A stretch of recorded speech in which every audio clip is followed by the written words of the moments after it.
All right. Well, thanks again, everyone, for making time to join us this afternoon. Um, Again, we're going to talk about the role data can play in strengthening the services colleges offer students. Most of the examples that I talk about will come from CAS programs, which stands for Comprehensive Approaches to Student Supports. But the basic idea of using data to improve your initiatives in real time is readily generalizable to just about any undertaking, including campus-wide programs and improvements to campus infrastructure.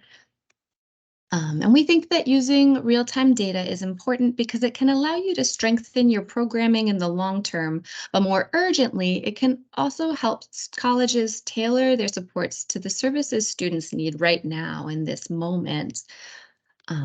We will be tackling today's presentation in two parts. Part one focuses on assembling your so-called toolkit through data collection. And we'll talk about what constitutes program engagement data, what to prioritize for your specific program, and just data collection tips. And we'll take a break, and we'll have a chance to share reflections or just stretch ourselves out. And then in part two, we're going to focus on using the data that you've collected as a tool. We'll talk about routines for leveraging data for continuous program improvement, using data to communicate with various stakeholders, and take a look at a few of the resources in MDRC's recently released Tools for Post-Secondary Schools toolkit. And I'll share the link to that in the chat, coming your way.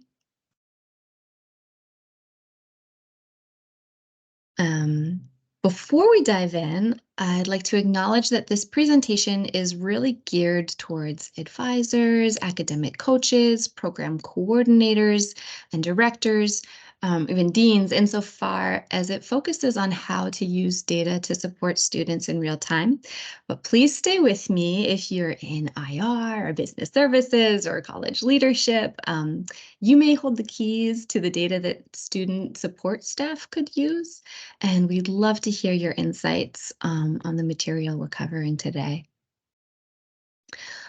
This also brings me to something that sometimes gets lost in data conversations, and that is your cross-department relationships. So again, I just want to shout out to all our friends across the various departments, those who help us make warm referrals for our students or who help us sort of de-silo our community. So again, while much of today's content is geared towards coaching staff and program coordinators, it's not exclusively to that group.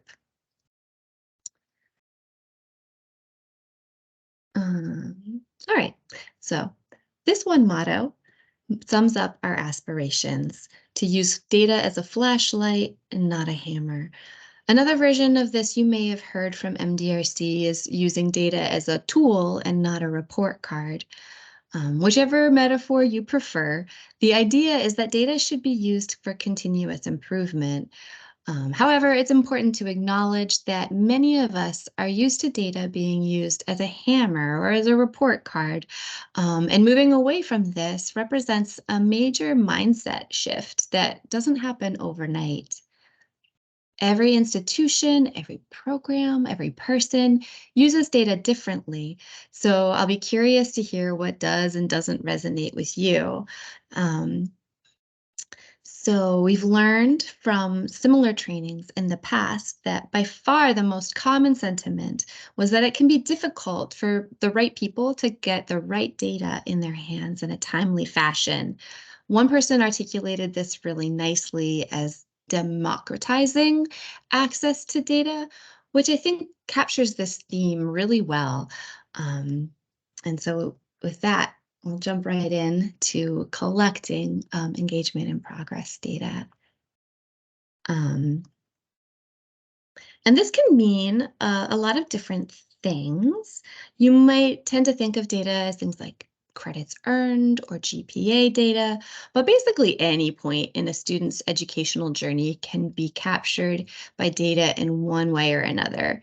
And if your initiative isn't a program so much as a campus-wide initiative, like a freshman orientation or a wellness initiative or a new area of study, um, it'll likely to still be helpful to monitor engagement and think about what progress looks like in the context of your initiative's sort of logic model or theory of change, in much the same way as you might for a different kind of program. Um, we think about data as falling into these three kind of buckets. And we've listed out a few examples below each one: communication and outreach, engagement and key sort of program tasks or touch points, and then enrollment and milestones, so sort of your outcomes data. And we've highlighted in bold a few things that come up a lot in sort of CAS style programs, but this is by no means a comprehensive list. Your priority items will depend on your program's key services, and again, that sort of theory of change. So communication and outreach could capture all the ways you're connecting with your students, whether that's virtually or in person. And with services like MailChimp or Constant Contact, you can even track which students open email, for instance. With engagement and key tasks, we're talking about key touch points between students and the services your institution or program offers. These kinds of data points can help you answer questions around the uptake of these services and identify students who are disengaged for one reason or another. And lastly, we have enrollment and milestones and sort of these key components that are driving academic momentum and these sort of interim outcomes. This would, of course, include data points such as enrollment and FAFSA completion, bill finalization. So again, this so-called program data will vary depending on your initiative. So if we're talking about a freshman orientation, FAFSA completion probably isn't the outcome for you, but there might be other relevant metrics like how many students opened an email announcing when and where the orientation would be held. So why use engagement data? We found that the most successful teams look at data as a strategic asset for continuous improvement rather than just an administrative requirement. So these are a few of the ways that collecting program data can be beneficial. For those of you in the fast-paced and often unpredictable role of serving students directly, this type of data can help program staff quickly identify students or staff in need of additional or immediate support and respond to that need quickly and effectively. This doesn't always resonate with staff who have a caseload of, say, 25 students. You may know who you've already spoken with this month in the same way you know which friends you've spoken with recently. But we're aware that many people are working with much larger caseloads. And even if you do have a small caseload, say if you're serving 25 students from last year and 30 from this year, and you're starting to recruit the next cohort, and you're trying to remind people to finish their FAFSA, it's often true that we'll remember who we did reach out to or who we did connect with and our next steps with them, but it gets increasingly difficult to remember who we did not connect with as the semester sort of gains momentum. So having a strong data management plan can help monitor student engagement and therefore inform decision-making around what kinds of services to offer and what resources are required to meet students where they are. Tracking data over time allows programs to make comparisons month to month and semester to semester. Finally, this type of data can be a powerful tool for communicating about program outcomes, both internally and externally. When you need more support, data can help you advocate for it. And when things are going really well, data also can allow you to show off your efforts and hard work. So with that, There we go. I'd love to hear from you all. One of you or someone in your department or institution use data to sort of support any of these goals?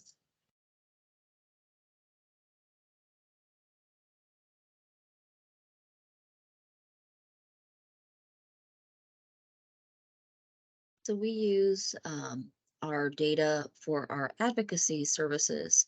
And so we look at that wraparound, once we collect the data is we also are able to look at KPIs. Mhm, So within term, persistence. And so we're able to compare our advocacy students who get wraparound services with Pell, for example, right? mhm. Students. And we were able to see that as significant as 3 to 5 percentage points in retention within term or maybe even fall to fall. And we follow each cohort. So we're in our third year cohort. That is really cool. Thank you for sharing that example, Letitia. You're welcome. All right, we'll have more chances to share. So, yeah, if something comes to mind later, I hope y'all will feel free to chime in. Just to sort of talk through some additional examples. I want to take these ideas and put them in the context of a program, starting with that example of a coach or an academic advisor. Um, so the coach spends the majority of their time directly serving students, especially if they have a large caseload. I want to just think through a few things that might help them keep track of an individual student. So, for example, just that attendance piece, both in real time and the monthly aggregated to see sort of how engagement has looked over the past few weeks. It could also include tracking enrollment and credits before and after the census date, or sort of these key intervals for making sure that students' retention and if they're working towards full-time enrollment in the program, that these are sort of on your metrics to keep out like, an eye out for. Um, FAFSA completion on an annual basis. Um, Moving on to a program coordinator. Um, the coordinator of this program supervises our coaches in the example and takes the lead on making programmatic changes. So let's imagine here that the coordinator implemented a new outreach strategy that leveraged personalized text messages to remind students to sign up for those coaching sessions. And to do this, they would need to have records of that communication and records of coaching session attendance. Um, and lastly, thinking about the role of an institutional research person, they might like to understand if program engagement or academic outcomes differ across subgroups of interest. So they might take a look at engagement and outcomes data or achievement data, looking at different groups by age or race and ethnicity, Pell status, to shout out that example. Um, and you could look at colleges are both aiming to serve these students equitably by giving more support to the students who maybe could use some additional outreach, and then also thinking about equity and outcomes in turn, seeing if those additional supports supported more equitable outcomes over time. I'm going to jump into a really dense slide about how to collect this data. I want to go into the weeds a little bit, but I hope you'll hang in there with me. So a lot of this ties into using a management information system, or an MIS. Others might call them CRMs. And I'm basically thinking about any kind of software like your EAB Navigates, your Starfish, Banner, Lucian, just to name a few. And each of these have different trade-offs, and there's no like one best software, but some features that we found that are really helpful across the board include these things here. So at the top of our list, customizable data elements and reporting. A system that can adapt to the needs of various programs and departments allows staff across your institution to access and use only the data that they really need. Another reason this flexibility matters became evidence as we supported a became evident as we supported programs at the beginning of the pandemic with navigating that sudden shift from in-person to virtual supports. We started to need to think about how students preferred to be outreached, whether it was over video call or text message. And so we were able to customize the college's MISs to reflect the evolving needs of the program. Another really excellent feature to have is a sort of case management note-taking function. While this kind of thing isn't necessary for every situation or every program, it can be really valuable to have that option to capture qualitative information and take notes about a given student. This not only fosters strong one-on-one relationships between students and staff, but it also enables easier staffing transitions in the event that caseloads shift around. Welcome. So glad you could join us. We're talking through right now features of management information systems, aka MISs, that can be really helpful for collecting data in real time. I don't know, some common examples are EAB Navigate or Starfish or Banner. So I'm just about to really, again, jump into the weeds as I mentioned I would do, and thinking about having the capability to link up student level data and activity level data or sort of service engagement level data appropriately. Um, so you may remember when we were talking through that slide on what data we would like to collect, most of the the data points that we like to collect are associated with a specific point in time. Um, and even though like when we're final like outputting our aggregate reports, it's almost always at the student level. Underlying that student level data are data that are recorded and structured at the activity level or the interaction level. So it could be like multiple contact points per month. And so you'll want to have an MIS that supports tracking these things using a student ID for the student level and the activity level, and that these sort of link up in such a way that it's easy to tally up, say, the total number of interactions per month, especially and even when that total number is zero. This is something that we've learned can actually be kind of hard to do. I don't know, we've worked with folks who use really nice MISs that have to export their data into Excel and then like rematch it in order to identify students who have not received services. If this sounds familiar, I hope you'll stay with me until we get to the second part of this presentation and we walk through an Excel-based example to really sort of make this more concrete and offer tools for doing this if it's sort of not something that your software currently supports. With regards to data accessibility, again, this sort of notion of democratizing data, real-time information and dashboards are two things that I want to tackle together because combined, they're a super powerful tool. There's this tremendous power that comes with having like a real-time data and a visual and concise dashboards that help you sort of process that information and update it in real time according to what your students need, whether that's today or this week, so that staff can quickly respond to and communicate about changes in key indicators. Flexible export options, one up from the last in the list. And this one's for the Excel wizards in the room. So there'll likely be times when you or someone on your team will need to extract data, and you want to have some control over what's included in that export. For example, what format it is in, or how clean can sort of result. Let me start. The format can sort of make or break your data in terms of having clean, manageable data.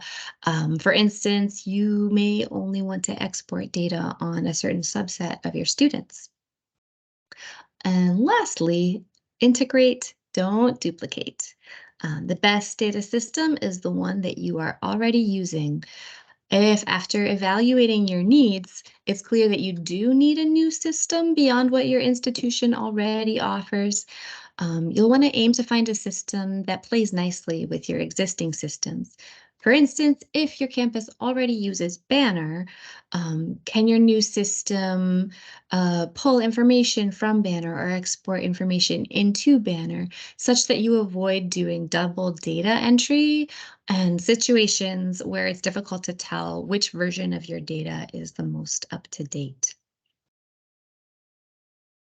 Sort of any other sort of questions or reflections on this slide? I know it was a dense one.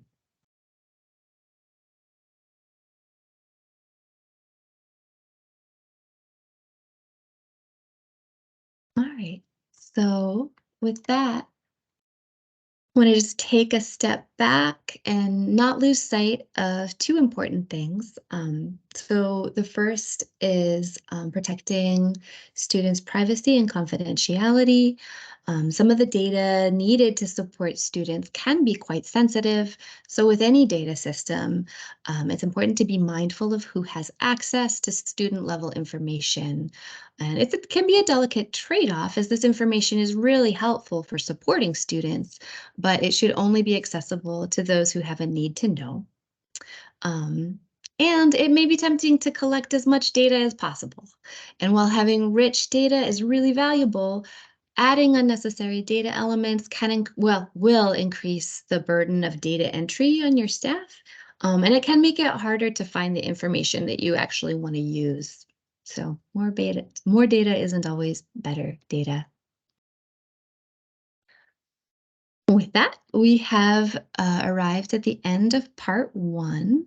So I want to just give us a chance to take a breather, grab a drink, stretch our muscles, and if you like, you could please feel free to share insights from your own experience in the chat.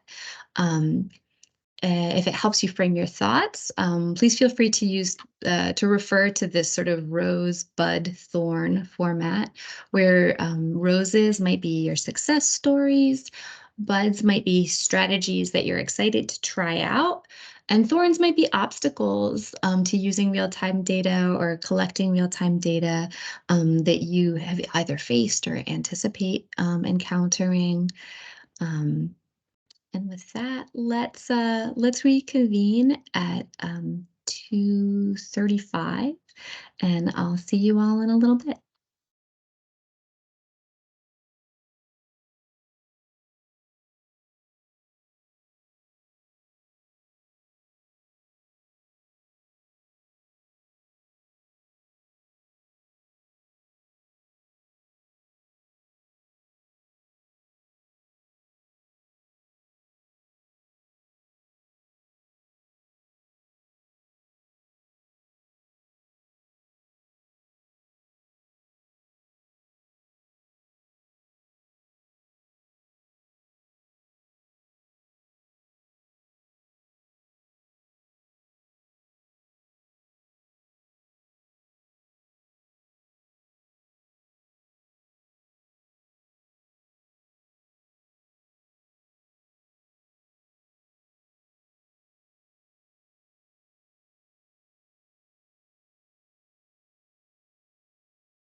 Hi, everybody.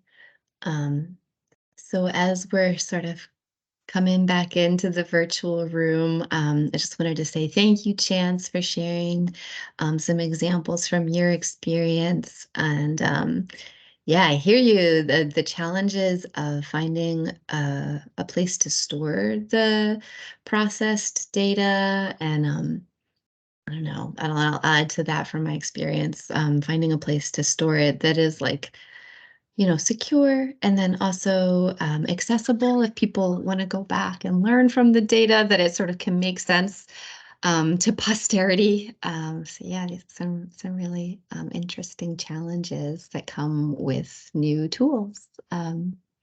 Is there anything that you might want to share with the group about the particulars, or anybody else who has any reflections that they'd like to share before we proceed into part two?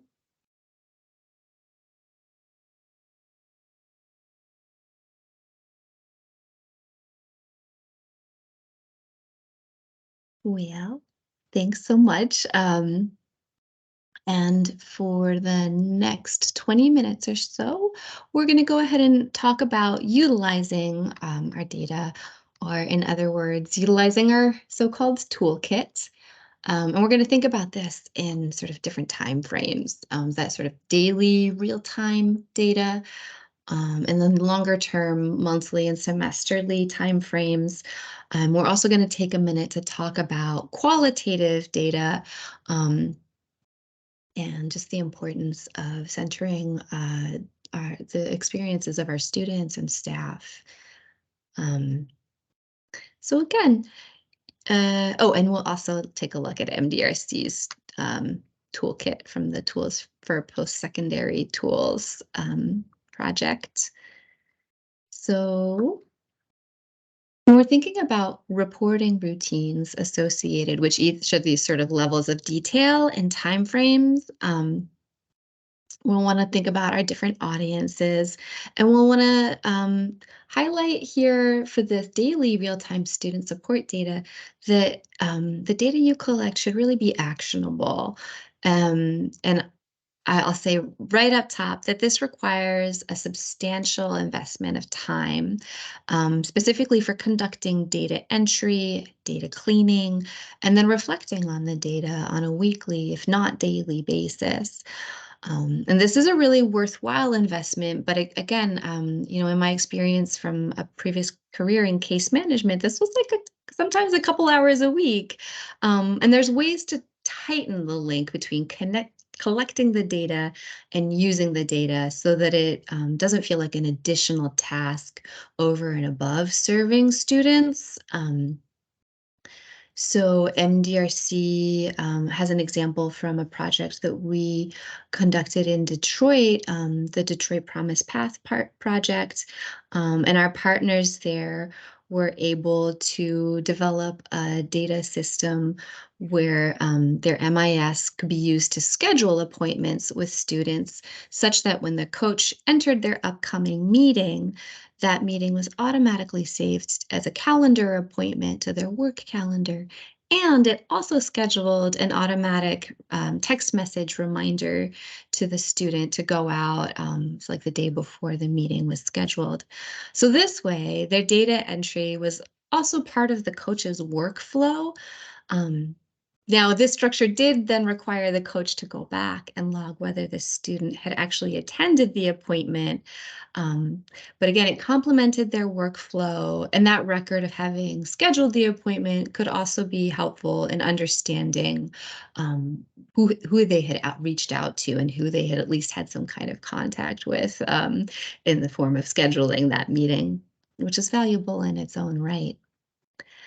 Um, I'll again highlight that it's important to prioritize quality and urgency over quantity. So what I have in mind when I think about actionable data is data that helps student-facing staff organize their day, set up their schedule, and answer the question like, who do I need to reach out to today? Who do I need to try to see this week? Because when you're using data as a report card, you show off how many students you already served. But when you're using data as a flashlight, you use it to find students who may be about to fall through the cracks. I'll also highlight the importance of the ability to sort of toggle back and forth between that student level data and the activity level data that we mentioned earlier. So again, if your system only generates reports on the students who have already received services and does not highlight students who have not met with their coach or received services, we'll talk more about how to look at that in Excel in just a minute. Before we turn to that coaching example, I'll mention a couple other examples of sort of actionable daily data, which could be, again, outreach. At key times of the year, it might include FAFSA completion, bill finalization, or messaging about course enrollment and withdrawal before the census date. Now I'm going to switch from my slides to the toolkit, and really quickly just sort of preview the landing page. There's a lot of different resources in the toolkit for comprehensive student supports, the ROI tool that you may have heard my colleague Austin Slaughter present on earlier. And for now, we'll look at these data management for student success tools, specifically this example of the student level engagement tracker. So this tab here is for collecting coaching session data, again, with that coaching example, but it could be reformulated to reflect other kinds of interactions, for example, attendance at a series of wellness events. And it's key to note that it allows a row for each interaction, so multiple rows per student are possible. And it also, in this example, allows for some standardized tags on like notes for the purpose of the meeting, whether or not the student was referred out for additional services.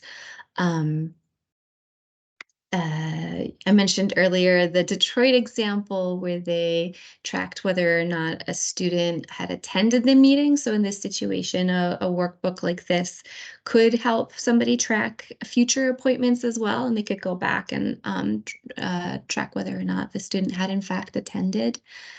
And then all this information gets aggregated up to the student level. Here. And in this example, you'll want to have a row for all of the students that you're supposed to be reaching, not just the students who you have met. And it'll link up on that student ID, right? So the names are all going to match the names that are listed in the coaching session data. And you'll see here that if I were a coach looking to figure out how my October program engagement was shaping up, I could sort it by how often a student had met with me and then reach out to our friend Ethan Eckerton. I've structured this tab so that the student's contact information is ready at hand. And of course, these things, being in a humble Excel-based system, are eminently customizable. But it gives you a sense of how to sort of track the progression from the activity to the student to this monthly report template that looks at the overall engagement and sort of frames it in terms of how many students have earned an incentive for participating. And this program works that you have to meet with your coach twice, and then you'll earn an incentive. So a program coordinator or director or dean could look at this and say, like, okay, we had we weren't quite meeting our goals the way we wanted in October. December, people are leaving. I get it. There's usually a dip in December, and think ahead to how to sort of structure the program and structure the outreach so that the program engagement goals are being met. I'm just checking back to my notes to see if I overlooked anything. So that's a sort of generic Excel-based student engagement tracker. In just a minute, we'll turn to looking at semester level outcomes. But I want to go back to our slides really quickly to talk more about that transition. Oh, yeah, that was the first part of our toolkit tour. Activity level, student level, aggregate data. And then thinking about that transition from sort of daily data, that was the most actionable data, to the monthly lookbacks, because you'll be using that coaching data, that participation data a little differently, with less focus on individual students and more focus on broad comparisons as you're switching into the month and eventually the semester. This kind of aggregate information might not guide your team's actions in the same day, but it may inform your short-term strategy and support program management. So you'll want to have conversations structured around comparisons and your expectations. If the results were worse than expected, what can you change? If the results were better than expected, can you pinpoint things that went particularly well and build on those? And as you discuss your recent engagement outcomes, you want to be able to reference your current reports to your goals. So it's helpful to bring a visual like that monthly report we were just looking at in the toolkit to sort of have that in hand. When possible, it's really helpful to disaggregate your data to review whether you are reaching out to all of your students equitably. And this may mean different things at different colleges. And you'll want to discuss with your team what it means for your college to provide equitable as distinguished from equal or uniform supports to your students. Chances are you're already doing this in many capacities, but your program engagement data can be used to uncover blind spots. And sometimes you can even leverage your data to get additional resources. Moving to the third idea for sort of collective monthly reflection here. Are there any additional metrics that tell the human story behind the data? For example, if there's a small group of students that really excelled, consider speaking with those students to learn more. Maybe they received an additional intervention, purposefully or not, that could be extended to the larger group. And last but not least, that conversation about next steps is where the data meeting can really become like a team brainstorming session. This is where reflecting on your data regularly can make a big difference because not every strategy your team tries will work. Let's face it, not everything we try ultimately gets results. But if you're looking at your data regularly, you have more than one opportunity to make adjustments over the course of the month and the semester. And of course, thinking about your audience, in addition to your program staff or your student-facing staff, you may find it helpful to expand your audience to program advisors, with just keeping in mind to use discretion about sharing sort of personal student-level information. All right. This brings me to that semesterly time frame. And the semesterly questions for collective reflection, the monthly reflections that we just talked about are readily applied to semesterly lookbacks. But in addition to adjusting our comparisons to the new time frame, the focus was also going to shift to your outcomes like enrollment intensity, like full-time versus part-time, credits earned, and eventually even, graduation or transfer.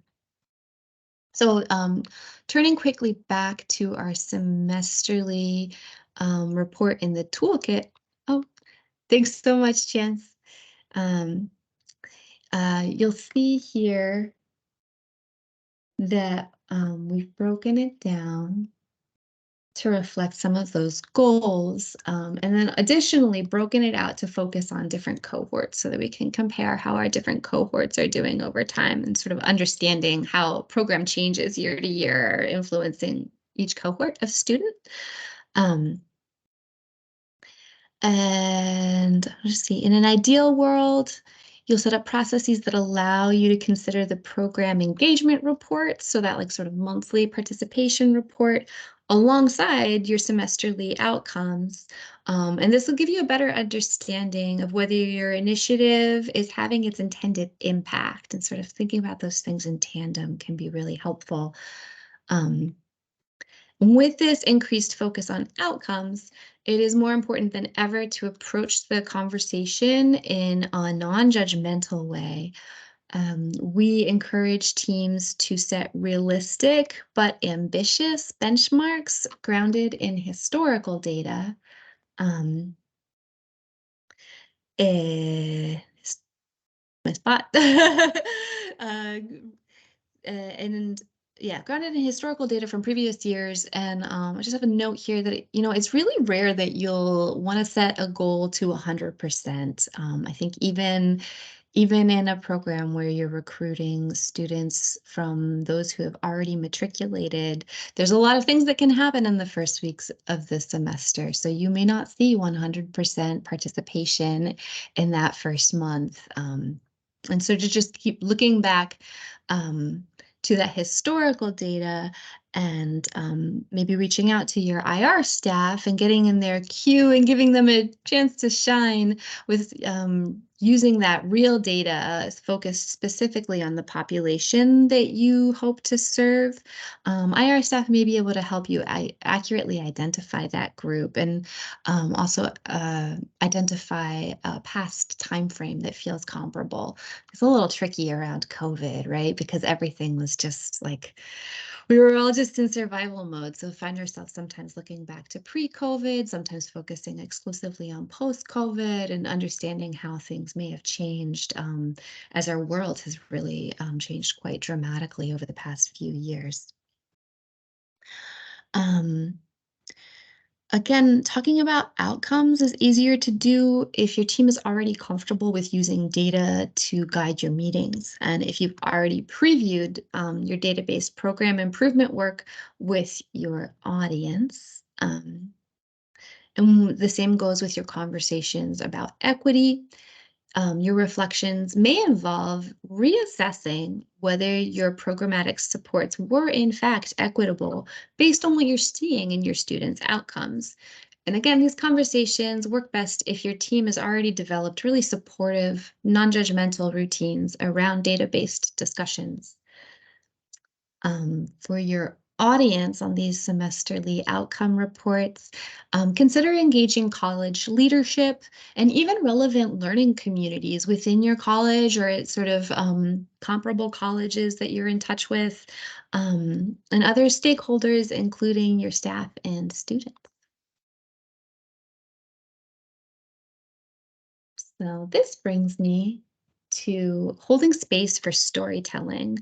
Oh, I see I'm running low on time, so I'll try and go quickly and still sort of give this its due.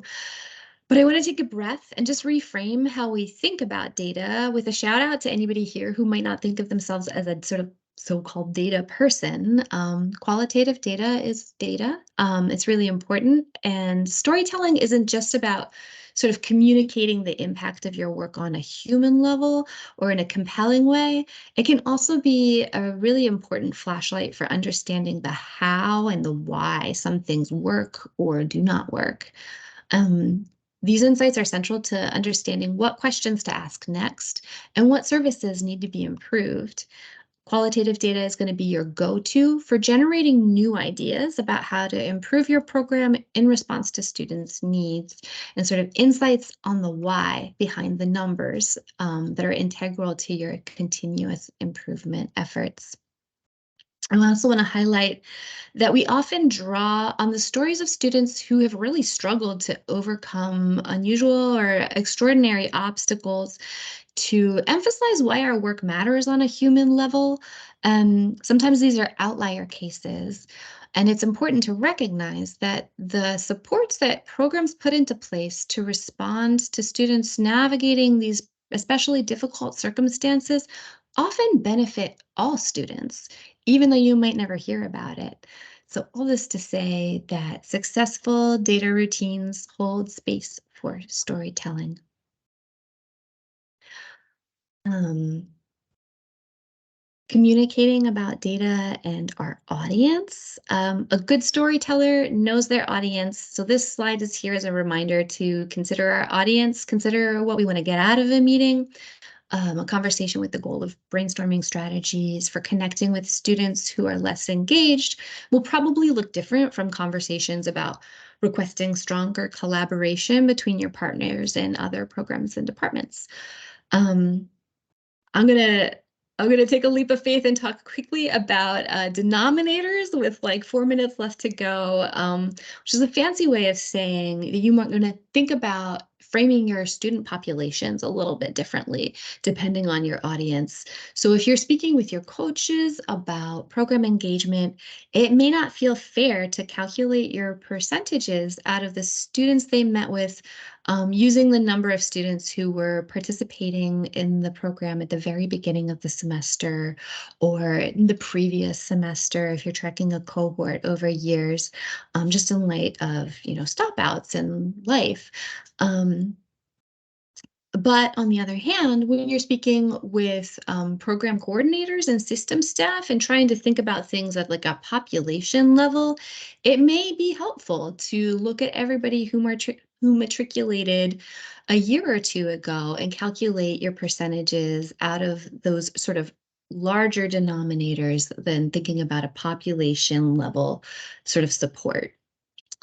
And that, yeah, again, to help understand the program's reach. Um, it's important to have a conversation. Sending out reports over email will probably result in the data not being digested, maybe not even read. Um, and I just want to wrap up with a couple of lessons from the field, and just also say that I'll be happy to stay a few minutes after for any Q&A that y'all might have. So again, to recap, successful teams make data a part of their everyday routine, and they treat it as a tool, as a flashlight, in a supportive manner. And it takes time, but it's worth it. In the short term, we hope to serve students effectively and efficiently, meet their needs today.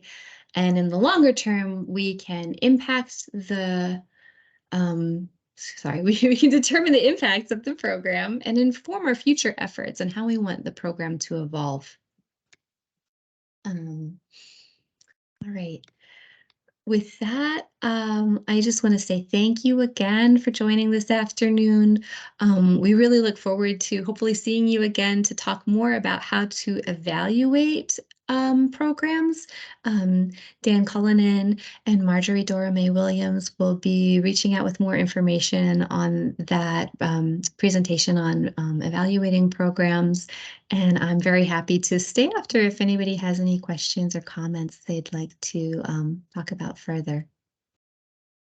Thank you, Letitia. Thank you.